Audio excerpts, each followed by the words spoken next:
Hey guys, it's Bakington, back at it again, and today we have another Disney Villain Cookbook recipe. Today, we'll be taking a trip into the story of Snow White with the Huntsman's Pie. Now, I'm gonna level with you. Snow White isn't exactly one of my favorite stories. I didn't like the original version. I wasn't a huge fan of the remake. If it's not Tangled, then I don't care. So, there's that. However, this looks like a pretty fun recipe. The shape reminds me a lot of like an old medieval pie. Back in the old days, the pie casing wasn't necessarily something you wanted to eat. It was just sort of a vessel for the stuff inside to be cooked in the oven. And that's what this looks like. It's got like the structured built up sides. It looks a lot like a traditional British pie or a European kind of like old school pie that's made with like a rough dough. But I think it'll be a pretty fun time. So why don't we get started? For this recipe, you will need 3 cups of all-purpose flour, 1 teaspoon of salt, 3/4 of a cup of butter that has been cubed. This is very cold butter, and you gotta make sure your butter is very cold. And 2/3 of a cup of very, very, very ice-cold water. Magic mirror on the wall, the queen asks her enchanted mirror every day. Who is the fairest one of all? When the mirror answers, Snow White is more fair than thee, the queen takes action. Take her far into the forest, the queen says to her huntsman. Find some secluded place where she can pick wildflowers, and there, my fateful huntsman, you will kill her. Well, this story was depressing as all get out, so it's time to make some crust. First things first, we've got our butter. This butter has been cubed beforehand and then left to chill in the fridge. It's really important when making pastry that you make sure your butter is cold, as like room temperature butter is going to melt into the dough and get very greasy and won't have the desired flakiness that you'd want. This won't be a terribly flaky dough, however, as the dough's main purpose is to be a structure to hold everything in place. However, we will endeavor to do what we can. So I'm going to add my salt, add in our butter,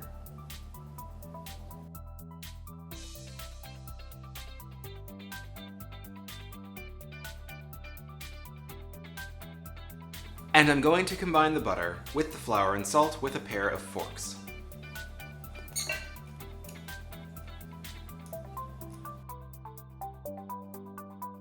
And in no time at all, you'll have a mix that has the consistency of almost like breadcrumbs or almond meal. It's important that you get it to this kind of a consistency here. See, it's nice and soft and light. There's not really any big bits of butter in. It's all pretty uniform. Trying to squish the butter. The book recommends to use a food processor for this, but this is a lot of dough for my food processor. And I'm not a great fan of using a food processor for dough specifically, mostly because I like to get my hands in and like do things myself, but that's just me. If you have a food processor and one large enough to do so, feel free to do so. Now, I made a little well in the center, and I'm gonna add in ice water. It says 2/3 of a cup. So we'll start with that and see if we need more. I added the ice in, whoops. That'll be fine. I hope.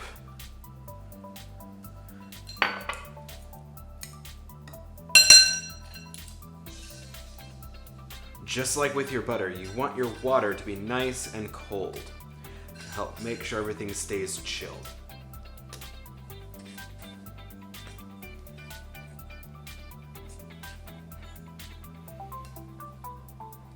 Bring it together to a dough.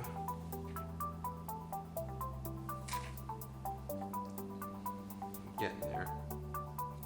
Don't know if it's fully there yet though. It's better to be a little bit too dry than wet, because you can always add more water, but it's harder to deal with a too wet dough, which kind of fluff it. Don't knead your dough. You don't want this to become tough. You're not trying to develop the gluten. Just kind of fluff it all together.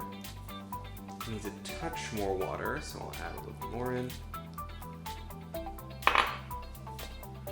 Mix that in, and soon it will come together into a very nice dough. It's very cold though, which is good. It should be cold. See, much better. So now I'm gonna kind of gather everything up. Not kneading per se, like if this was bread dough, but just kind of gathering it up and kind of squidging it together into a ball. Now, the recipe says we need to divide this into 2/3 and 1/3 portions. And I don't know about you, but there's not enough time in the day for this kind of recipe to do that. So I will be just kind of eyeballing it. But by all means, if you want to weigh it with your kitchen scale and measure out the exact amount, feel free. Just grab a handful, kind of rip it off. And that'll be my 1/3, maybe a little bit more, feeling generous. My 1/3, here's my 2/3. This will be for the base, and this will be for the lid. Now, both of these, however, need to be wrapped in plastic and put in the fridge to chill for at least an hour. Now, while our dough is chilling away in the fridge, let's go over the filling ingredients. First things first. Here we have 1 pound of ground turkey. Now, the recipe calls for 1 pound of ground pork, but as I don't like pork, we're gonna be swapping this out for 1 pound of ground turkey. But if you like pork, feel free to use pork. I've got 5 slices of white bread that has been cubed. This is homemade baguette bread. I like to make my own baguettes, and so I decided to use up the stale ones for this recipe. 1 yellow onion chopped. Now, the recipe calls for yellow onion. I think I must have grabbed a red onion by mistake, but you know, with some small variants, onions are onions. So we've got 1 chopped onion, 8 ounces of chopped bacon, cut into 1/4 by 1 inch segments for some reason. This happens to be an uncured turkey bacon because, see earlier comment, I don't really consume the pork, so we're gonna go with some uncured turkey bacon. I've got a very large rib of celery that I've chopped, 2 tablespoons of fresh parsley chopped, 2 teaspoons of dried ground sage, 1/2 cup of chicken stock, or you could use vegetable stock. Now I thought, for the life of me, that I had ground nutmeg, but I don't. So I have a couple of whole nutmeg berries here, and I'm just gonna grind them into the dish when it calls for them. But you should use some ground nutmeg. And some red food coloring. This is red gel food coloring. Really good stuff, holds its color very well in the oven. Sometimes the liquidy stuff, the kind you like use to dye your Easter eggs with, can turn a rusty brown color in the oven. So, I always use the gel food coloring. Now I'm leaving out a pretty important ingredient, and that is 1 pound of ground chicken. And I looked in my fridge, I had like whole chicken breasts, but I didn't have any ground chicken. And normally what I would do is take a pair of cleavers and kind of like start chopping it up into pieces and then just keep chopping it finer and finer and finer until I got to a minced chicken consistency. I've done this before with other kinds of meats. But recently I was given a grinding attachment for my KitchenAid. Now, I don't like touching meat in the best of times, so I'm gonna hand this job over to my wonderful husband, Derek, who's gonna demonstrate how to use the grinder for you. Well, honestly, I've never used it before, but since he doesn't like to touch raw meat, let's just go ahead and see how this does. We got this for a wedding gift, so... Probably turn it on first? Yeah, turn it on. I'm so helpful. Let's see. Just gonna shove it in there. Oh, watch your fingers, baby. Sorry, I think... that's what the plunger's for. But they said to cut it in slices. I didn't listen to them. So I'm just gonna have this here to sort of cut it in kind of slices. Funny side note, when we got car insurance, plunger, baby, plunger. Not saying it for any other reason than you're pushing it in with your finger. I'd prefer you pushing it with the plunger. I need you to have all your fingers. Related. Want me to hold the bowl? So you can plunge the meat? Honestly, if you just put it on the grill, put the bowl down, yeah, it'll fall in. Yeah, I think that's fine. So, speaking of losing fingers in a grinder, when we got, I think it was our car insurance. It was. They were like, okay, well you can add on extra stuff. And one of the things they could add on was lost limb insurance. I think it was like 10 grand per lost limb. And that's what this is thinking. That is what this is making me think of. Is we didn't have like lost finger insurance. Like that was like if you lost a limb in a car accident. I don't know what kind of insurance you would need for this. I'm sure they have it for shows like Chopped or those kind of things, especially like Nailed It and stuff. They probably have to have unprofessional people doing this stuff. Like he went to school. I did not for this. I went to film school, which is why these videos look better. But I'm not necessarily a trained chef. I can cook, but this is working great. I want to use this all the time. This might be the end of our days of buying pre-ground meat. Think about it. We buy a turkey. We can make our own turkey burgers or chicken burgers, Bertha burgers. Bertha burgers, no. When we opened this up today so we could start looking at it and seeing how it works, this is our first time using it. We just thought, this would be a good excuse to actually get it out and use it. I was pleasantly surprised, and so was Derek, that it actually comes with sausage stuffers. It came with tubes for sausage stuffing, which, that's pretty cool if you like sausage. That is, we can make our own sausage. We just have to buy the casings. What are casings? What are they made of? Always? Typically, the sausage casing is the large intestine, or the small intestine. I mean, the really thin one, the tube thin one, not the large intestine at the very end, but the small one. What they do is once they butcher the animal, they clean it out. They wash the intestine a couple of times until it's really white and soft. And sometimes I think they even treat it with something. I think it might be I don't know exactly what it is, but they use something on it. And then once it's nice and smooth and white and all the excess stuff has been scraped off, not just the stuff inside the small intestine, but all of the bits of stuff that are attached, they kind of scrub it as well.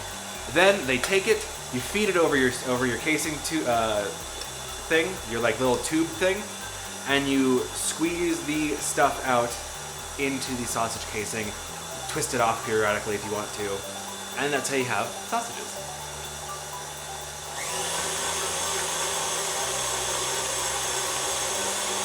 Per the instructions, what I'm doing is trying to You want to put some of the onion through or something to help? Yeah.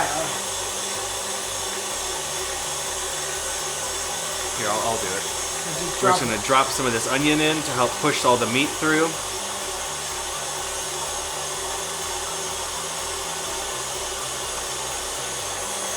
Cool. I want to plunge it. Ah! Just a little bit more. He's enjoying this too much. Again, I don't like touching meat, but this is pretty fun. Yeah, I think that's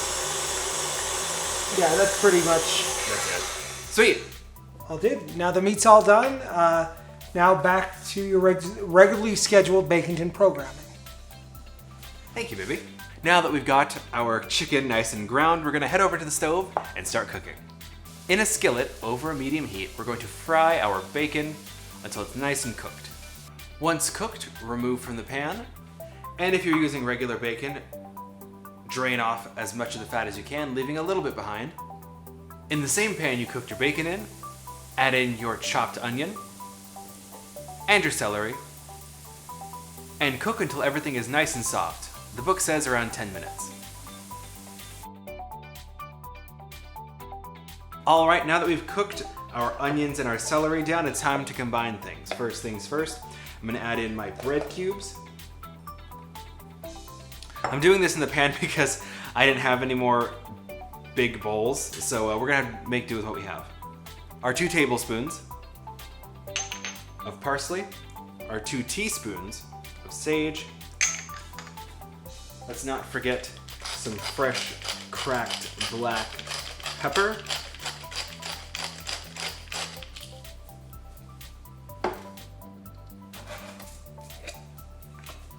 And a good bit of salt.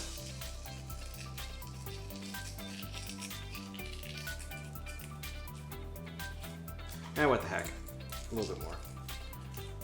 The Evil Queen was a salty person. And our stock.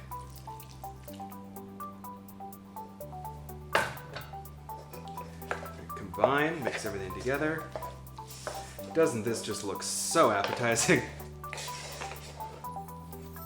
It's almost like stuffing if you celebrate Thanksgiving, and I do. I just don't like the food. I'm more of a mashed potato and bread kind of person. You can leave everything else. Now that I've combined all this together, I'm gonna add in my 1 pound of ground chicken. You might be asking, why didn't we cook it beforehand?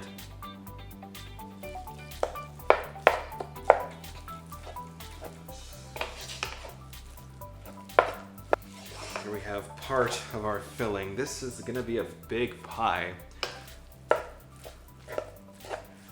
Now this Looks so appetizing.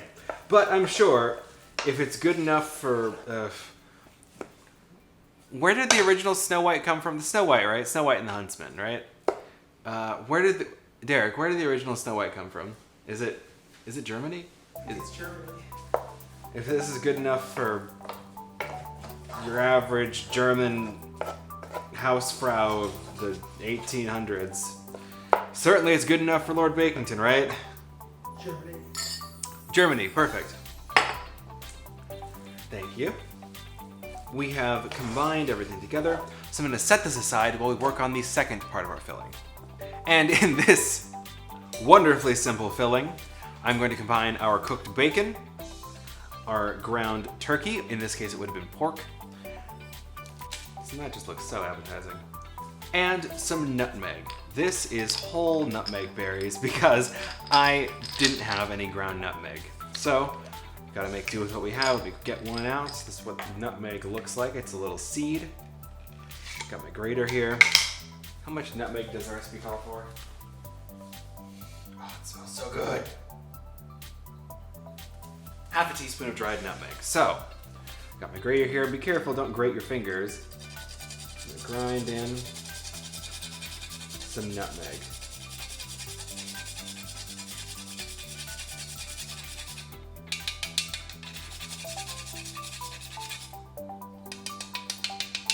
There we go. Oh, it smells like fall. And then, the nice part about these, pop, back into the jar, sealed up nice and tight, and it will keep its freshness. This thing, no joke, very sharp. If I was using more nutmeg, or if this was more of a spice-heavy recipe, I would have gotten out this thing here and just ground the nutmeg berries up into a powder, which is what I do when I'm making like big batches of cookies. And as I said, I dislike mixing meat at the best of times, so I'm going to use the same spoon from before. I'm going to mix everything together as best I can, considering that we are mixing ground turkey and rendered bacon.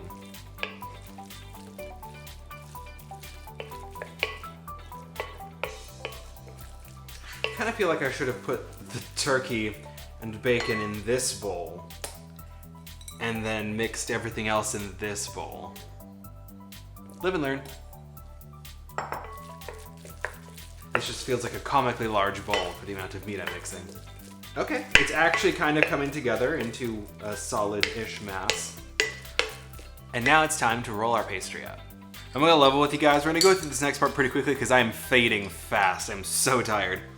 So we've got our nice rested dough. I'm gonna sprinkle some flour on my surface. This first piece is the bigger piece of dough, the 2/3 of our dough, that we'll use to make the bottom and the sides of our pie. The book says to roll it out into a 16-inch circle, or as close to a 16-inch circle as you can get. I like to start by just kind of beating it up a bit.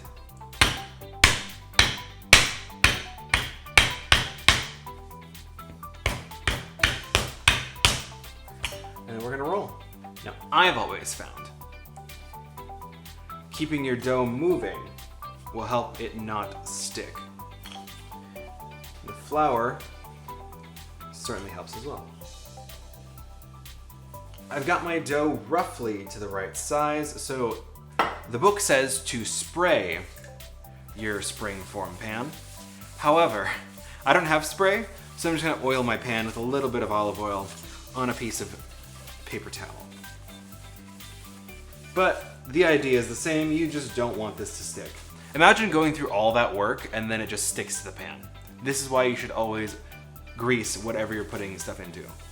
Cakes especially, imagine going through all the work to make like a really like a Genoese cake. That's a lot of work, a lot of annoying work. Then put it in the pan and then it sticks to the pan and doesn't come out and now you're just sad. Never, I wouldn't wish that on my worst enemy. So, what I'm gonna do is fold this in half, fold that in half again, get my pan, plop the dough in, and unwrap. You could also just roll it up onto the rolling pin if you'd like, but I prefer this way. We're gonna place our dough loosely into the pan. If it falls in, that's fine. But what we wanna do is, once it's loosely placed inside, kind of build the edges up. So kind of press against the sides of your pan.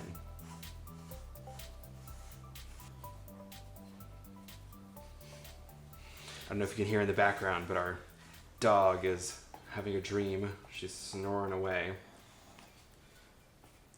Kind of smooth this out as best I can, but pressing it up to the sides like that is important. It helps brace everything together. And that is our lined pan. Now that we've lined our pan with our pastry, it's time to add in our not pork filling of ground pork and bacon, or in my case, turkey bacon and ground turkey.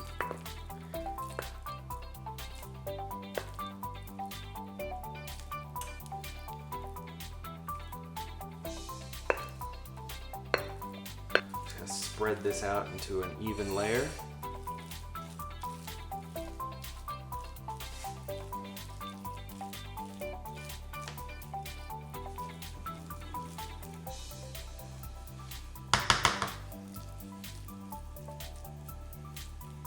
Go right up to the edges.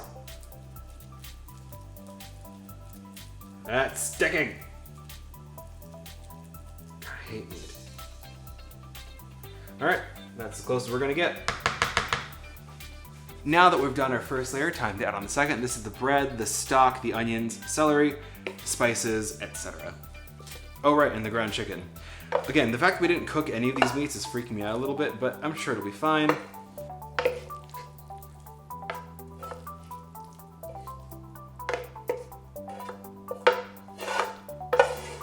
Spread this out as well. Kind of press everything down.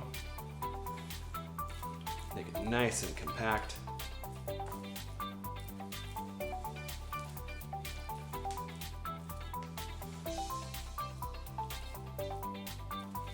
And now, it's time to roll out the lid.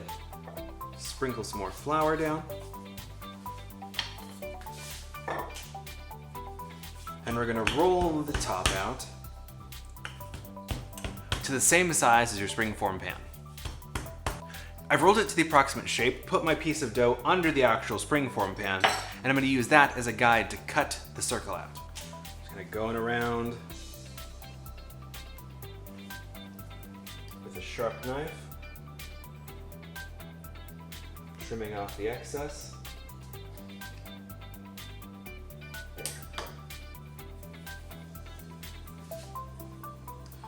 It up. Now this piece of dough, flop, goes on top. We're gonna fold the edges over and pinch to make the seal.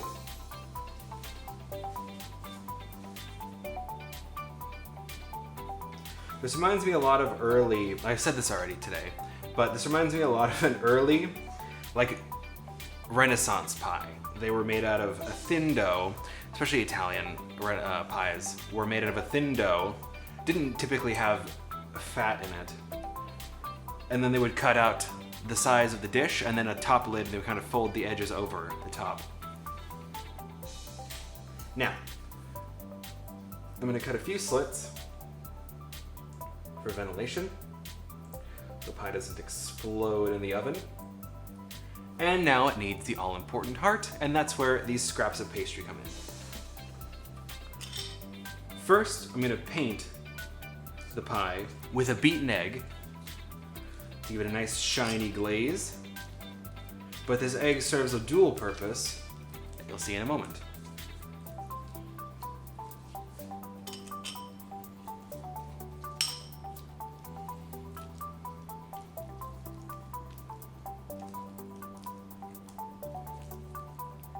Go. Now that I've decorated the pie with the egg wash, I'm going to take a glob of this very blood-looking red food coloring. You gotta get a little bit more. It's better to be safe. Use more than not enough. I'm gonna dump a bleeding heart's amount of the food coloring into my eggs.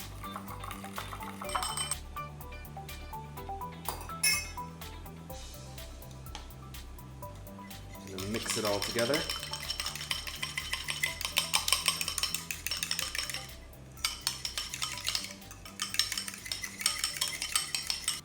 And with our remaining scraps of dough, I'm going to roll out a little disc and cut it into a little heart.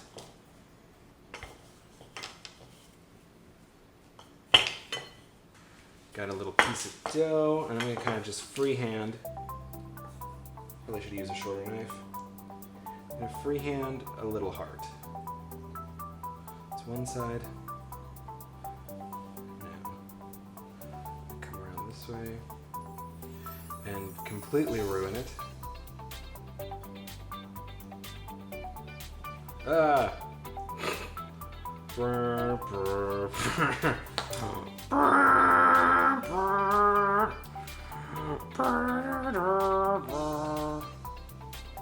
Here's what I'll do. I'm gonna fold the dough in half and try and cut it and try again. Just cutting one side. Better? Better. Which one do you guys think is better? Definitely this one. So now, I'm gonna place my heart. Probably should have done this the opposite way. And it's too late now. I'm gonna paint on some of the red egg wash on my heart. And there we have the heart of Snow White. Now that our pie is ready to go in the oven, I'm going to place this on a baking sheet lined with a bit of aluminum foil, and it's going to go into the oven at 325 for 1 hour. Then I'm going to transfer the pie to the top rack of my oven and continue to bake for a further 45 minutes. After what seems like an eternity in the oven, which is really only an hour and 40 minutes, which is not that much for a pie, we are finished. It looks beautiful. As you can see, it's got this golden crust. All the little cracks in it from when we washed it with the egg wash. The heart survived. Somehow I got a little bit everywhere, but that's fine. Don't worry about that. The crust seems to have held up well. You can see lots of juices bubbling. You can see a lot of the juices bubbled out of it, which is nice that the crust held up well. Again, this is because this is one of those. Again, because this is a rougher pastry than the typical flaky pastry you're probably used to, it's able to hold up to a little bit of abuse in the oven, a lot more so than a typical pie pastry. But no more delay. It's time to unmold. Is it gonna stay up? Is it gonna stay up? Is it gonna, oh, it's sticking a little bit, sticking. Okay, don't panic, don't panic. Dr. Bakington, in for surgery. I run my knife around the edges. And is it gonna come out? It came out! Oh my gosh. Oh, it's very juicy. I don't know why this side's way juicier than that side. Look at this. This side's dry. This side got all kinds of wet. I don't know what happened here. Why this side decided to be way more juicy than the other side. I mean, look at that and look at this. Like, hello, nice, smooth, solid. And then all of a sudden it's just like bleeding out the back. Now, what is a good pie without eating it? So, why don't we get started and crack this heart open. Now, got a knife situated in the little crevice of the heart, and then just pop! Oh, I missed the heart altogether! God dang it! Can't have anything nice. Slice it down. This slices really beautifully. Get a little bit of that heart. Gonna slice the pie. Now, let's see if it will come away easily. I don't think I cut all the way through the bottom. The bottom's quite thick. It's like Megan Thee Stallion thick.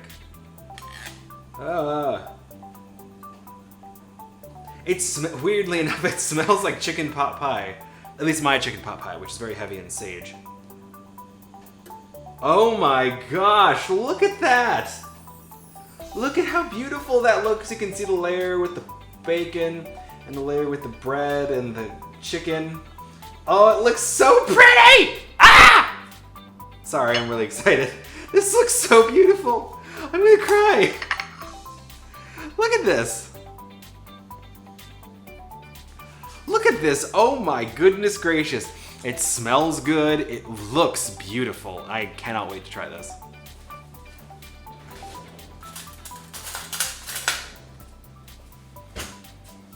So I'm not really familiar with my Snow White lore. Did the queen want the heart as proof that Snow White was dead, or could she want to eat it? Was there an iteration where she wanted to eat it or use it to make herself look beautiful, something like that? I don't know. If this was her heart, I would eat this. Let's try it. Okay, let's get a little bit of this, a little bit of that. Gotta get every layer. And it's really hard to cut. I get why the bottom needs to be really sturdy, or else it's not gonna... You're not gonna get anything. Alright, so I got myself... Alright, so here I've got... Okay, Here I've got some chicken, some bacon, some turkey, some bread, some sage, stuffing, and crust. It's falling apart. Probably should have grabbed a bigger piece, but I'm not really hungry right now.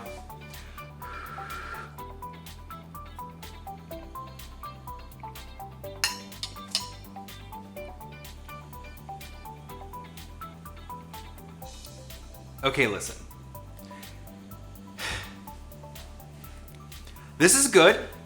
I'm not going to deny the flavor of it is good.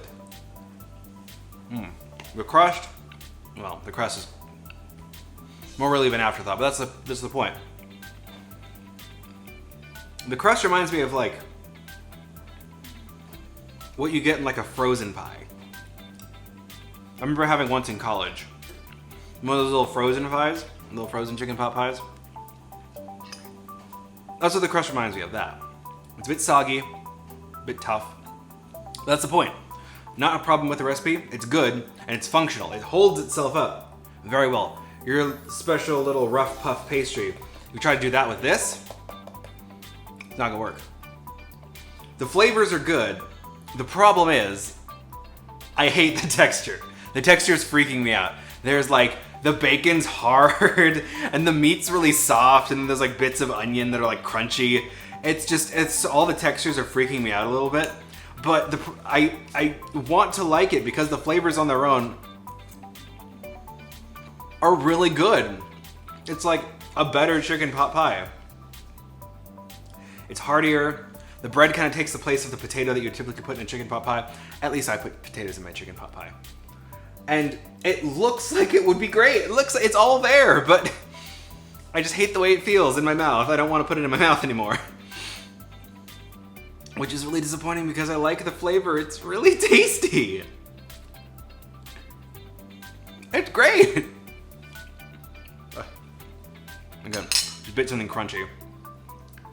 Well, I think this is a win. Maybe I'm not gonna eat this for every meal, but I think if you're a huntsman sent to kill Snow White, it's probably fill you up at the end of the day. Very good. Alright everyone, thank you so much for watching. If you enjoyed this video, like, comment, and subscribe down below. It really helps me out. My channel's kind of starting to grow again, and I'd appreciate any help you could give me. Liking, commenting, all that helps me out with the algorithm.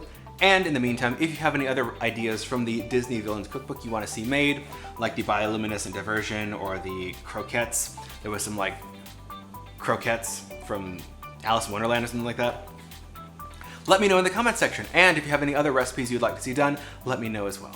Alright you guys, I'll see you when I see you. Peace.